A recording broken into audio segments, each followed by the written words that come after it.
Buen día, quería agradecer a la Federación Argentina de Cardiología por permitirme expresar esta opinión de experto. Mi nombre es Alejandro César Bravo, yo soy médico cardiólogo, electrofisiólogo, soy staff del Centro Integral de Arritmias Tucumán. El tópico que vamos a tocar es evidencia en el mundo real sobre la prevención del accidente cerebrovascular en pacientes con fibrilación auricular.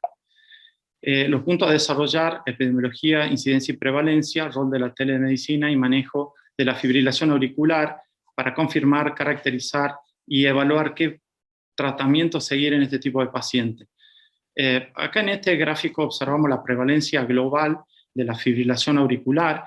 Esto no es considerado una pandemia, no es benigna, aumenta en personas en mayores de 65 años, un 1.4%, y cuando es mayor de 75 años ya se va a un 3%, pero si estos pacientes presentan un factor de riesgo cardiovascular, aumenta a un 7.4%.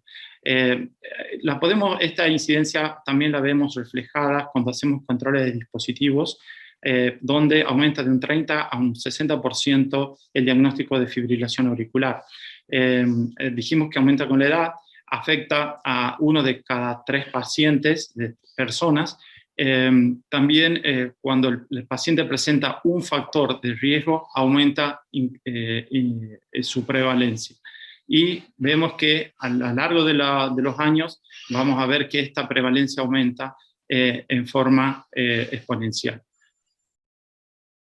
Acá en la prevalencia en España vemos cómo aumenta, en este gráfico observamos cómo aumenta con respecto a la edad, y cuando nosotros referimos a los factores de riesgo cardiovasculares, siempre la hipertensión es la que más prevalece. Nosotros dependemos de factores esta es una enfermedad multifactorial, donde fundamentalmente dependemos de factores como ser el sexo, los factores genéticos, el género, la edad y la etnia. Pero también si tenemos una enfermedad valvular, una insuficiencia cardíaca, isquemia cardíaca, hipertensión, diabetes, apnea del sueño, obesidad, si estuvo relacionado al tabaquismo, y bueno, enfermedades renales, etc.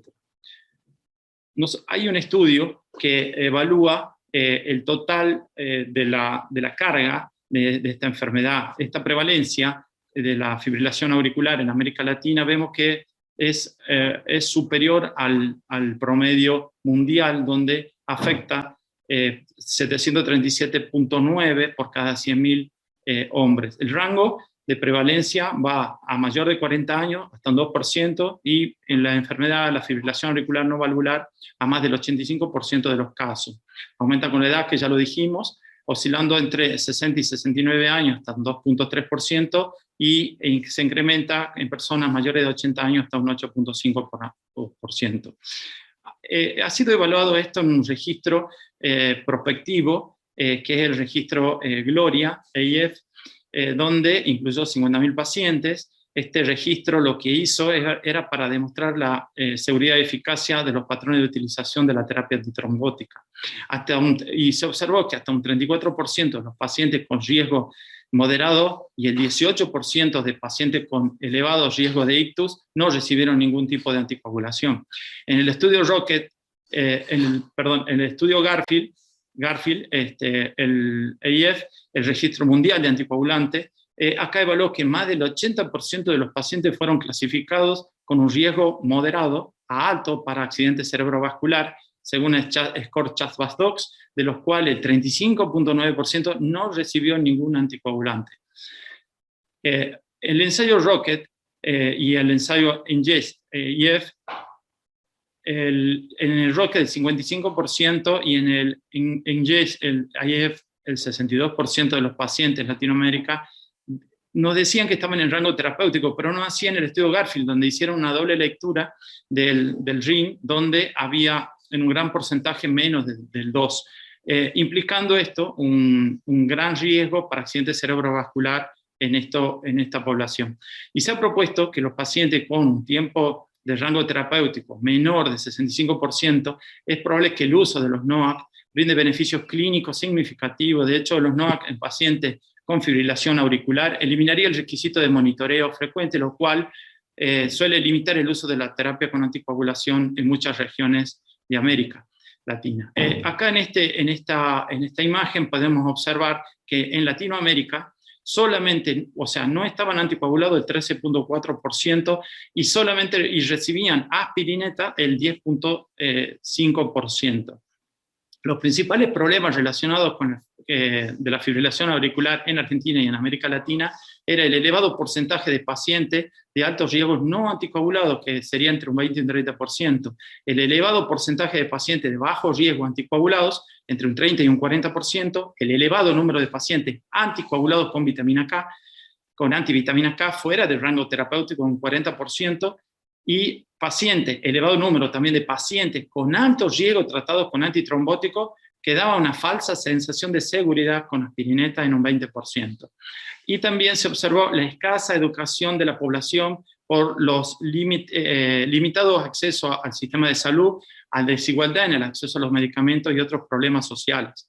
El riesgo de accidente cerebrovascular y muerte por FA detectada por screening y no tratada en pacientes con fibrilación auricular asintomática tuvieron 3 veces más riesgo de padecer accidente cerebrovascular isquémico antes del diagnóstico de la misma. Y una vez diagnosticado tuvieron un similar riesgo de accidente cerebrovascular como muerte y en aquellos que tenían fibrilación auricular sintomática. La fibrilación auricular no conocida en el ACV isquémico, el registro de ictus, en un tercio de los pacientes con diagnóstico de accidente cerebrovascular isquémico presentó fibrilación auricular.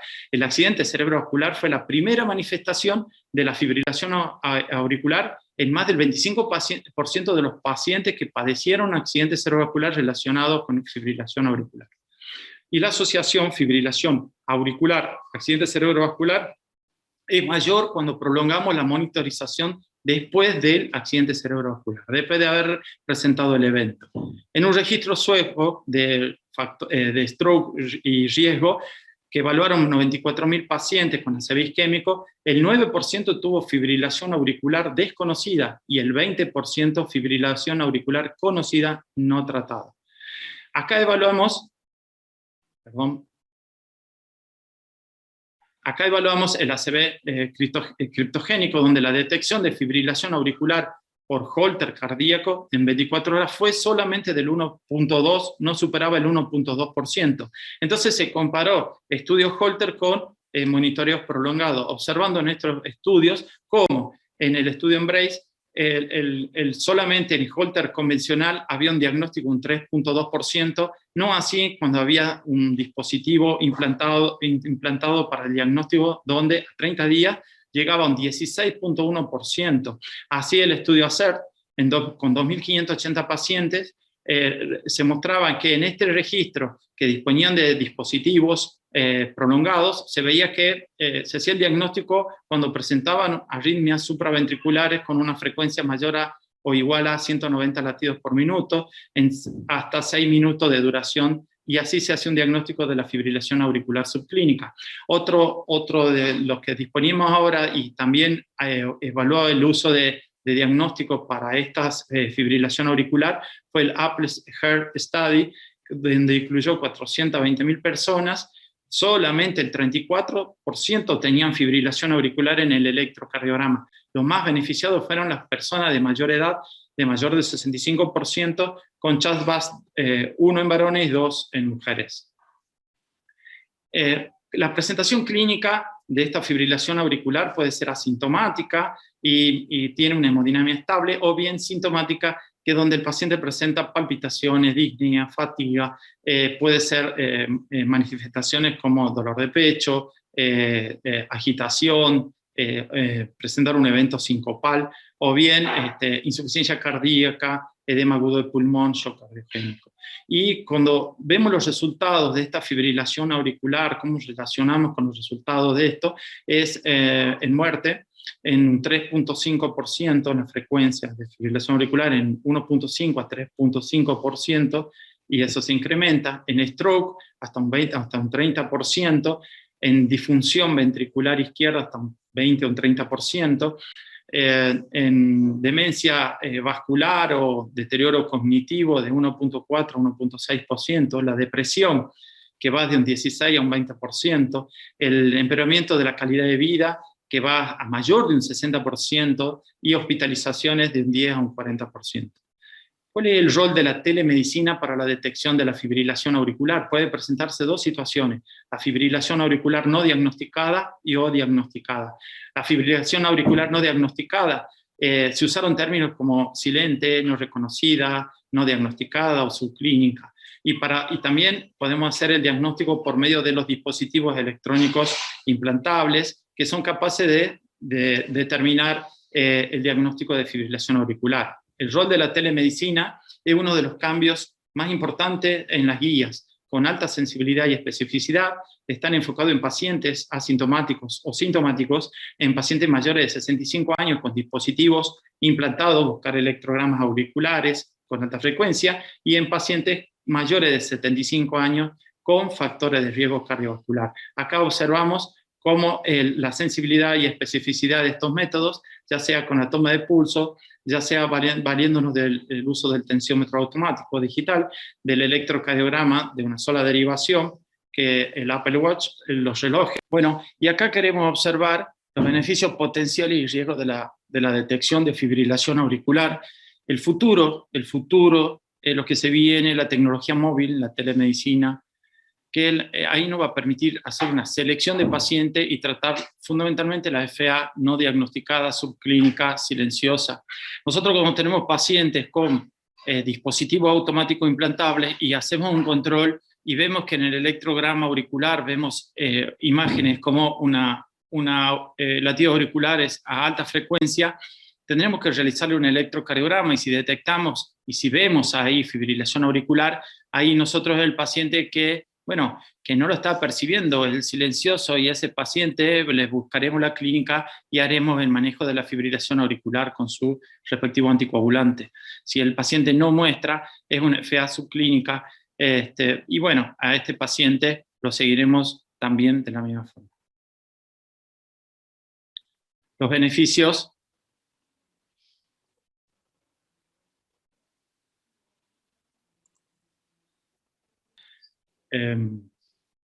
Los beneficios y riesgos del screening de fibrilación auricular no conocida en la prevención del accidente cerebrovascular a utilizar anticoagulación oral. La prevención y reversión, vemos un remodelado eléctrico, mecánico, deterioro hemodinámico, la miocardiopatía inducida por taquicardia. También la mortalidad relacionada por fibrilación auricular. Podríamos tener como riesgo un sobrediagnóstico y sobretratamiento y generar estudios invasivos, a veces con potencial daño. Acá, en el screening de fibrilación auricular, ¿a quién? Entonces, a mayores de 65 años, a fibrilación auricular subtratada, a la población general. ¿Dónde? En la atención primaria, en los sistemas de salud y a la comunidad estaría dirigido, y bueno, valiéndonos de la telemedicina, ya sea con la toma del pulso, el electrocardiograma, el reloj, el teléfono y los dispositivos. ¿Qué recomendaciones para screening de fibrilación auricular no diagnosticada? Tenemos que el electrocardiograma, el screening tomando el pulso o realizando el electrocardiograma en pacientes mayores de 65 años tendría un nivel de evidencia 1B.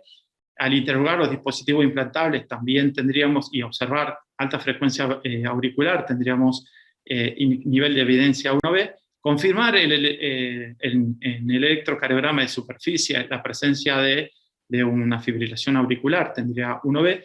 Recomendaciones para pacientes con ACV criptogénico, pacientes que sufrieron accidente isquémico transitorio o accidente cerebrovascular isquémico sin FA conocida, realizar monitoreo electrocardiográfico de al menos 24 horas seguido de uno de 72 horas, tendría 1B, nivel de evidencia, y pacientes seleccionados con accidente cerebrovascular criptogénico, realizar monitoreo prolongado no invasivo o implantable, tenía indicación nivel de evidencia 2AB.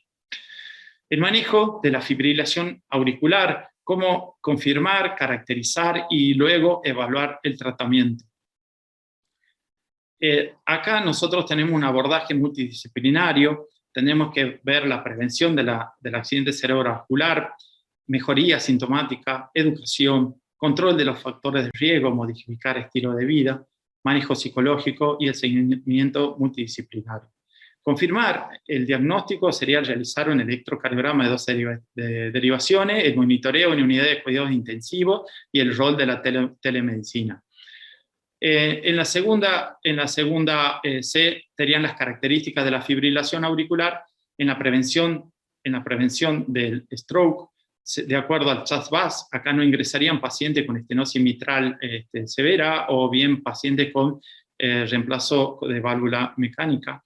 La segunda S sería el control de los síntomas, la severidad y la carga de la fibrilación auricular, y la última S, la cuarta S, sería el sustrato y la posibilidad de su evolución de paroxística, persistente, permanente, y ahí valernos de determinados métodos diagnósticos como ser las imágenes, la resonancia, el eco transesofágico, biomarcadores. La presentación de la fibrilación auricular, hablemos si es de un primer diagnóstico que nunca fue detectada antes, independientemente de la severidad de los síntomas. Paroxística, si la fibrilación auricular tiene una terminación espontánea o con intervención en menos de 72 horas, de 7 días, perdón. Persistente, fibrilación auricular que se sostiene de más de 7 días, incluye aquellas que pueden ser interrumpidas con intervención luego de los 7 días. La persistente long standing, que es la fibrilación auricular sostenida de más de 12 meses, en donde se elige una estrategia de control del ritmo. Y la permanente, que refiere a una actitud terapéutica del médico y del paciente por abandonar el intento del control del mismo. ¿Cuál es el enfoque ABC, tratamiento y manejo de la anticoagulación oral? Esto es que las guías proponen un abordaje integral del paciente y multidisciplinario, donde involucra al cardiólogo, al farmacéutico, a la enfermera, a la familia fundamentalmente. Nosotros nos valemos del score CHAS-VAS, donde este score incluimos a los pacientes para ver qué paciente necesita ser anticoagulados, y acá incluimos a los pacientes que tendrían que, nosotros le damos acá un puntaje, donde el paciente se ha tenido insuficiencia cardíaca, hipertensión. Si tiene más de 75 años, tiene 2 puntos. Si tiene diabetes mellitus, tiene 1. Si ha tenido un stroke previo o un ataque isquémico transitorio o tromboembolismo, tiene 2 puntos.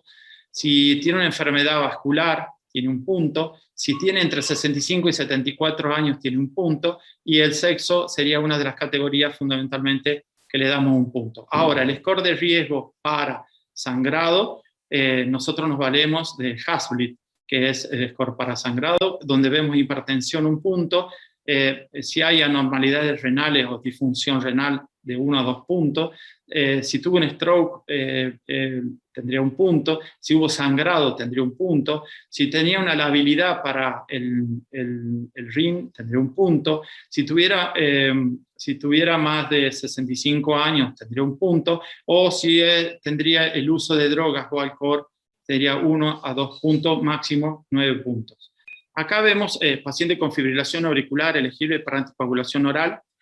Si el paciente tiene una válvula protésica o una estenosis mitral severa, si es sí, no estaría dentro de la indicación de los NOAC para los antivitaminas K. Ahora, ¿cómo podemos identificar estos pacientes?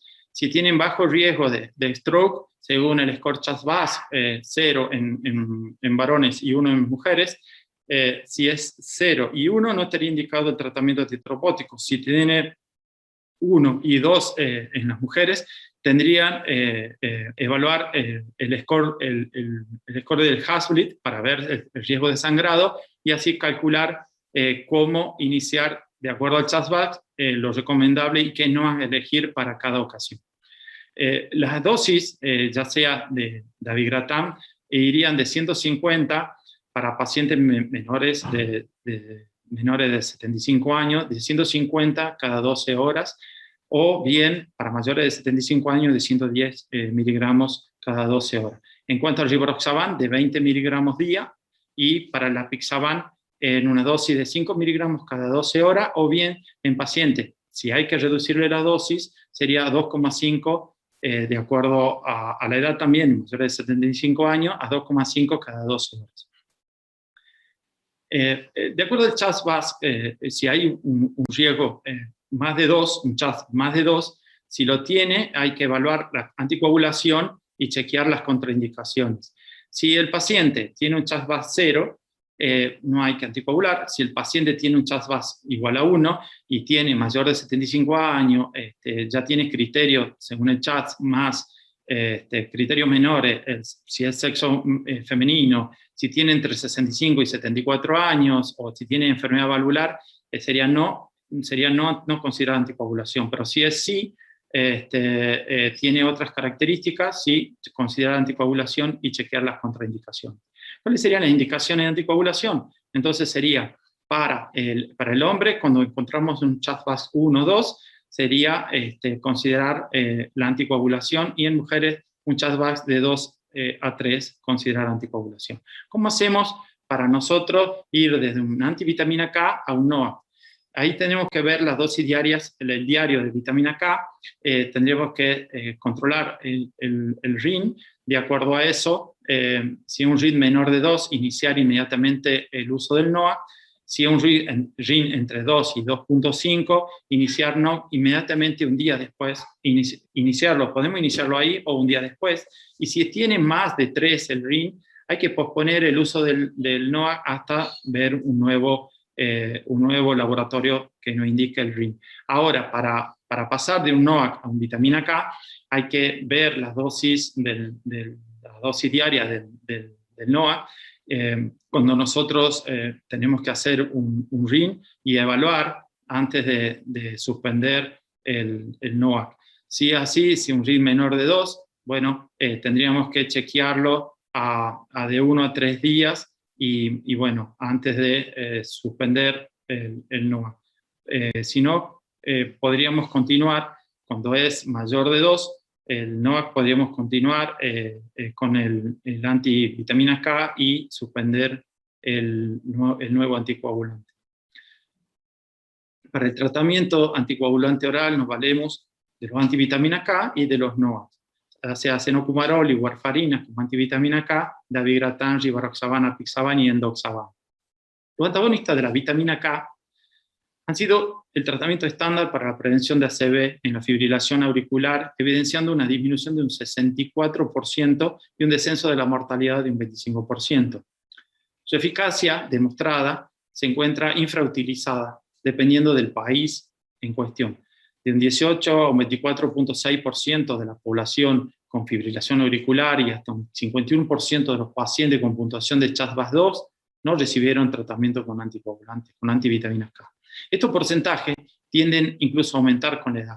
Asimismo, un estudio realizado en Argentina en el que se llevó a cabo la evaluación de pacientes con antecedentes de ictus isquémico y diagnóstico previo de fibrilación auricular demostró que solo el 54% de los pacientes que recibían antivitamina K tenían un índice internacional normalizado dentro del rango terapéutico.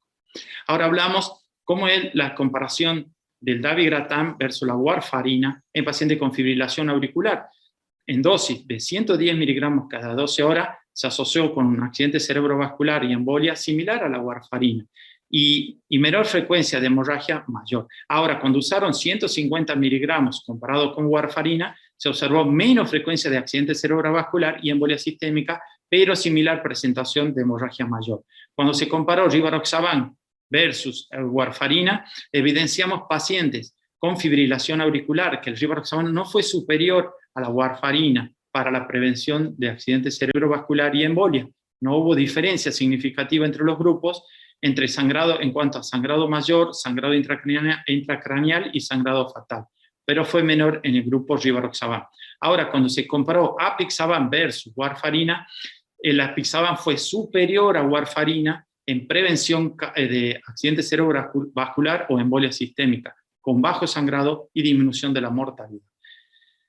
Acá nosotros tenemos que evaluar, en el seguimiento, tenemos que evaluar la función renal y la función hepática cuando uno damos los NOACs. Siempre lo evaluamos de acuerdo al clearing de creatinina. Nosotros acá la indicación y contraindicación de los NOACs tenemos que ver en cuanto a quién darle y a quién no. Ya, dijimos previamente que los pacientes con válvulas protésicas mecánicas está contraindicado, en la estenosis mitral fundamentalmente la reumática estaría contraindicado, y en pacientes, por ejemplo, con prótesis o reparaciones valvulares sería aceptable su indicación. En pacientes con tratamientos transcutáneos o valvuloplastia habría que tener mucho cuidado. En pacientes con cardiomiopatía hipertrófica sería aceptable la indicación. ¿Qué drogas o qué me llevan a mayor sangrado? Me incrementa el sangrado asociado con los NOACs, serían los antiplaquetarios, los esteroides, la terapia con esteroides sistémicos y otro anticoagulante. La historia previa de sangrado gastrointestinal, una cirugía reciente, ya sea cerebral o oftalmológica, la trombocitopenia y si el paciente ya tenía un Hasblit mayor a 3. Acá, en estos estudios, compararon y se vieron que tanto el rivaroxaban como, el apixaban como el dabigatran, se observaba una reducción del riesgo de hemorragia grave, tanto de un 34% con apixaban y de un 19% con dabigatran. Y de hemorragia intracraneal, en cuanto a apixaban, como dabigatran y rivaroxaban, bajaban significativamente el riesgo de hemorragia intracraneal en comparación con warfarina. ¿Qué pasa si no realizo tratamiento para fibrilación auricular? En cuanto a la morbilidad, hay un riesgo de accidente cerebrovascular exponencial por 5, accidente cerebrovascular por fibrilación auricular, donde hay mayor severidad y discapacidad, insuficiencia cardíaca frecuentemente coexiste con fibrilación auricular y empeora el pronóstico, y las internaciones por fibrilación auricular sería de un 2 a un 3 exponencialmente exponencialmente. En cuanto a la mortalidad, incrementa la mortalidad, incrementa la ACV asociado a fibrilación auricular y mayor mortalidad. La mortalidad al año es de un 50% y en el estudio Framingham aumenta la mortalidad por fibrilación auricular a los 30 días. Como conclusión, el diagnóstico precoz de fibrilación auricular reduce el ACV isquémico. El rol de la telemedicina actualmente juega un importante papel en el diagnóstico de la fibrilación auricular subclínica asintomática, tratar de que el paciente tenga buena adherencia al tratamiento indicado. Los NOACs brindan seguridad para el tratamiento anticoagulante oral y prevenir el ACV isquémico, y valernos de los nuevos métodos para dar tratamientos de fibrilación auricular, farmacológico y ablación por catéter de fibrilación auricular. ¿Y qué desafíos nos quedan para mejorar la prescripción de los nuevos anticoagulantes? El nivel educativo de los pacientes, la falta de políticas de salud adecuadas relacionadas con el costo de los NOAC, que terminan siendo inaccesibles para muchas regiones de América Latina, aunque numerosos estudios farmacoeconómicos en esta región han demostrado que los NOAC son más rentables que los antivitaminas K, y es probable que el uso de los NOAC se incremente en los próximos años, dado su favorable perfil de seguridad y eficacia a medida que se actualicen las guías. Le agradezco mucho a la Federación Argentina de Cardiología. Muchas gracias.